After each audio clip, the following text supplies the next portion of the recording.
going on, everyone? Casey Veggies coming to you from my backyard on this beautiful sunny July day, and today I'm working on harvesting my garlic and cleaning up my fava beans, harvesting them and kind of chopping them down and letting them decompose into the soil as a garden amendment, a nitrogen fixing garden amendment that fava beans are. And like I said, harvesting my garlic as well, and kind of turning this patch over that has housed my garlic all winter, my fava beans all winter as well.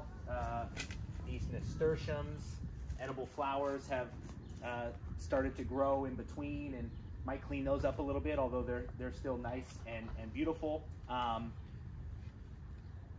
started to harvest my garlic already, these about 3 weeks ago, and they've already started the curing process, which I'll talk about in a little bit. But one thing I noticed while I was kind of inspecting this garlic is that it has been infected with what is called garlic rust, which is a fungal disease that affects garlic and onions and leeks and those in the Allium family. And you can tell when your plant has some garlic rust because it gets this little orangey kind of speckled spots on it, if you can see that there, and results in smaller than you would like bulbs like this. And I've never had this happen before, but it's not uncommon, especially when you have a cool, wet spring like we've had, and your garlic just doesn't, the fungal disease will get on a plant and spread with the wind and affect the whole batch. Luckily, garlic's still edible with garlic rust, and not all that impactful, except you get the smaller heads than you would like. The other key thing is it does last, so you want to dispose of your garlic stems in your garbage or your municipal yard waste, not your home yard waste. And you definitely want to, and this is the unfortunate part, you want to make sure that this plot of land here is not going to grow garlic or really alliums for the next, I would say, 3 years. I got to do a little bit more research on that, but you want to rotate your crops and let any of those fungal spores really die out, which this is a great plot for garlic, but we'll have to find a new one, which is no big deal. So yeah, that's what I'm doing today. I'm gonna harvest this garlic. It's time to get it up. I'm gonna clean up my fava beans. You can see I've started to harvest these guys, and they're coming out not as big as I would like, but still producing some nice beans there. And then I'll blanch these beans and expose the inner fava bean, which you can I'll show you here real quick. Take off that outer shell after you shuck its outer shell, and then you got your delicate vibrant fava bean, which is really good. So I'm doing that and just kind of, like I said, cleaning up this patch. And then as far as the curing is concerned, with the garlic, once you harvest it from the ground, I'm gonna clean up these stems, especially the ones affected by the garlic rust. I'm gonna clean these up, probably cut them off.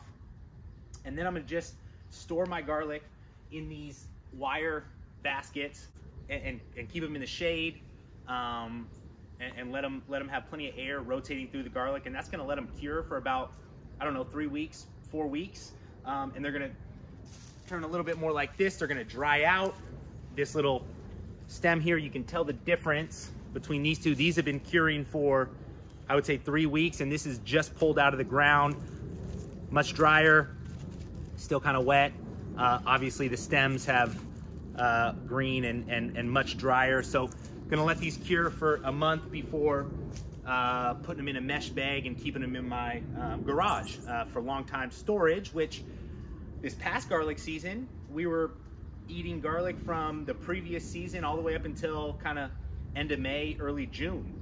Almost made it a full year with the garlic from the previous season. Not quite, but that's okay. Had to buy a couple of cloves, a couple of heads, I should say. And we'll see how we do this year. especially with this affected patch of garlic with the garlic rust, but that's okay. Anyway, that's what we're doing today, and we're gonna get to it.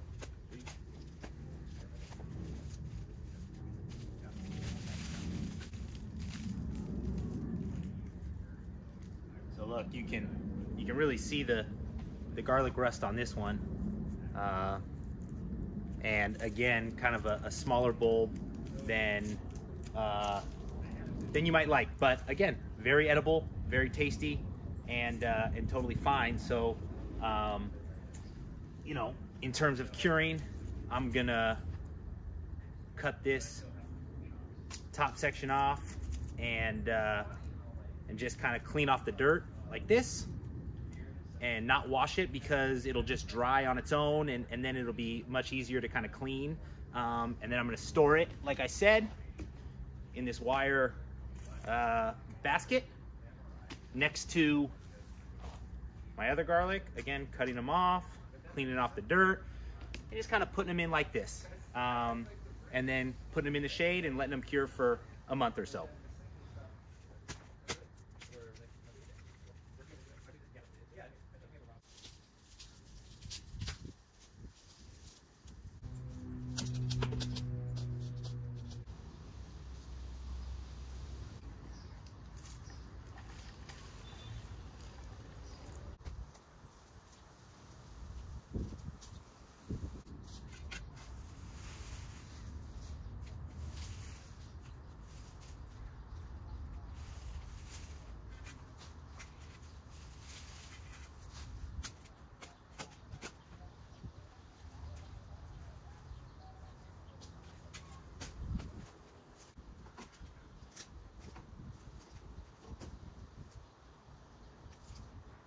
Sweet, well, I still got a little bit more to do, but I decided that the garlic that I had pulled out a month ago was ready. It was cured, and I just wanted to show you what my plan was for storage of garlic. I got these mesh bags, airflow.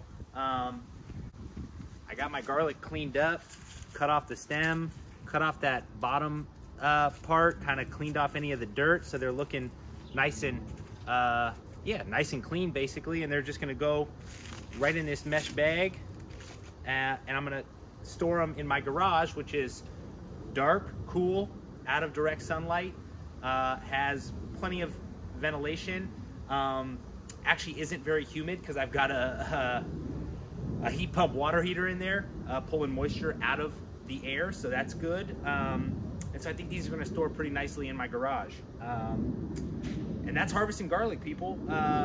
You know, you never know what you're gonna find, but I've got, you know, some nice heads out of it, and we should be eating fresh garden garlic, you know, for the next at least 6 months, and hopefully more. So I'm gonna finish pulling some stuff. I'm gonna cure this and get to work. So thanks for checking me out. As always, hit me up with questions. Happy gardening.